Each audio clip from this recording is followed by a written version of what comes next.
namanya. Dia harus cerdas. Ibnu Hajar dalam Fathul Bari mengatakan bukti cinta adalah menjadikan Nabi sebagai panutan utama dalam setiap urusan agama dan dunia. Lihat Nabinya itu kayak apa dulu dalam masalah urusan agama dan dunia. Apakah ini memang wajib ya atau tidak? Kondisi apa yang membolehkan kita membedai? Nah, itu harus dilihat Bapak Ibu. Maka kalau orang nggak ngaji, ya, kok tiba-tiba cinta kepada Nabi, itu mesti dusta ya, ya kan? Kamu cinta kepada Rasul? Cinta. Pernah ngaji? Nggak pernah. Gimana cara cintanya? Dia nggak tahu. Nah, maka cinta kepada Nabi salah satunya itu rajinlah untuk ilmu agama. Jadi kita tahu mana yang dilarang, mana yang dibolehkan, mana yang disunahkan, dan mana yang utama. Nah, lihat Bapak Ibu. Maka jenengan yang hadir ngaji ini ciri orang menuju cinta kepada Nabi. Semoga yang cinta kepada Nabi dikumpulkan bersama Nabi di surga. Jadi kita itu Bapak Ibu kalau cinta sebagaimana hadis orang itu akan dikumpulkan dengan orang yang dia sukai, yang dia ikuti, yang dia cintai. Kalau kita cinta pada Nabi akan dikumpul bersama Nabi. Bagaimana cara mencintai Nabi? Kita harus tahu mana yang disukai, mana yang tidak, mana yang dibolehkan, mana tidak, mana yang dianjurkan, mana yang dilarang. Untuk itu semua ngaji. Nah, ya. Baik. Wujud nyata mencintai Nabi. Ya, kelihatan tadi di awal sudah saya sampaikan, mencintai Nabi itu bukan hanya perasaan tapi aplikatif. Ya, kita bisa lihat yang pertama mengikuti sunnah dan ajaran beliau dalam surat Al-Asr ayat 7. Kita ikutin apa yang menjadi sunnah. Nah, sunnah ini Bapak Ibu harus diketahui juga. Sunnah itu bukan berarti ya semuanya harus diikuti. Kita harus paham juga makna sunnah itu. Sunnah kalau secara bahasa itu adalah kebiasaan yang dilakukan. Tapi sunnah itu nanti akan berbeda dengan ahli fikih, berkaitan dengan hukum. Mana yang termasuk hukumnya sunnah yang mendatangkan pahala, mana itu yang tidak termasuk sunnah yang mendatangkan pahala. Kenapa? Tidak berkaitan dengan syariat. Bisa dipahami nggak? Halo? Mana yang berkaitan dengan syariat, mana tidak. Nah, maka ahli fikih itu mengatakan sunnah yang berpahala itu, berpahala ibadah adalah yang berkaitan dengan syariat hukum. Nah, itu begitu tuh. Maka kita dapat pahalanya. Kalau tidak, ya nggak ada. Cuma mencontoh saja. Misalnya, Nabi itu kalau jalan-jalan hari Kamis sore. Nah, kita jalan-jalan hari apa Bu? Sabtu, Minggu.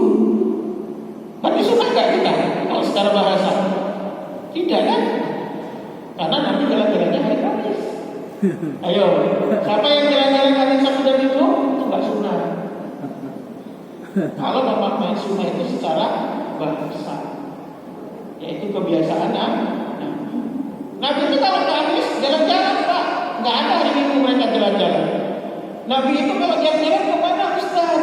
Nabi itu kalau jalan-jalan datangin keluarganya, jalan-jalan datang ke masjid pertama yang dibangun Nabi sebelum di Madinah. Rutin Nabi. Maka jangan kalau umroh atau haji mampir ke Madinah kan ada jalan yang biasa dilewati Nabi menuju masjid itu. Sebelum Masjid Nabawi, Nabi pernah membangun masjid Kuba. Ya.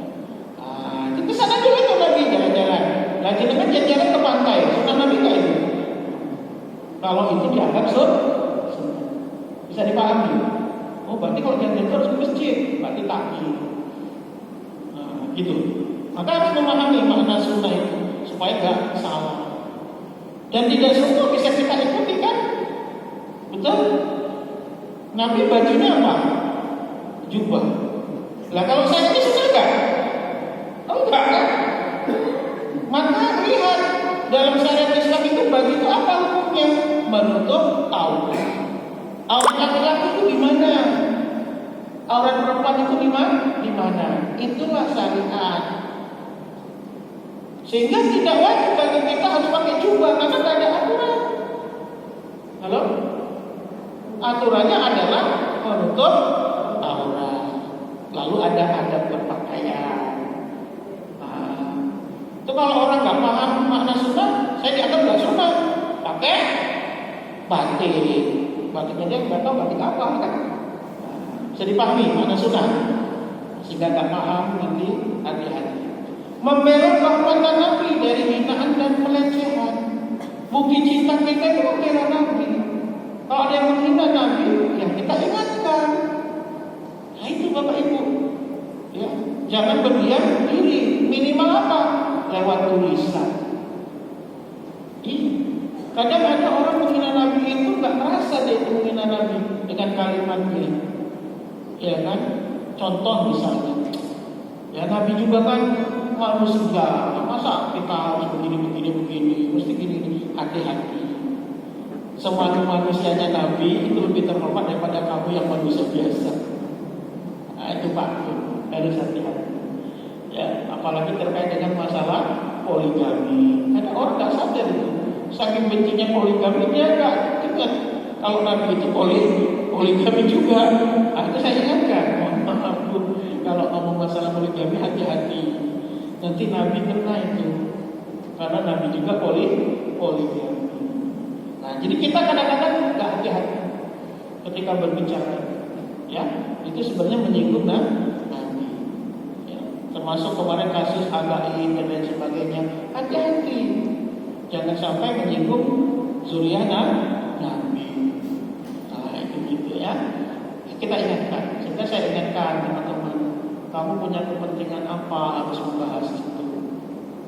Gak usah ikut-ikutan, ya. Maka Muhammadiyah gak ikut-ikutan membahas tentang itu, supaya apa? Kita tidak menyakiti Nabi. Toh kita juga gak berlebih-lebihan. Nah itu seperti itu Bapak Ibu ya, cara kita membela kehormatan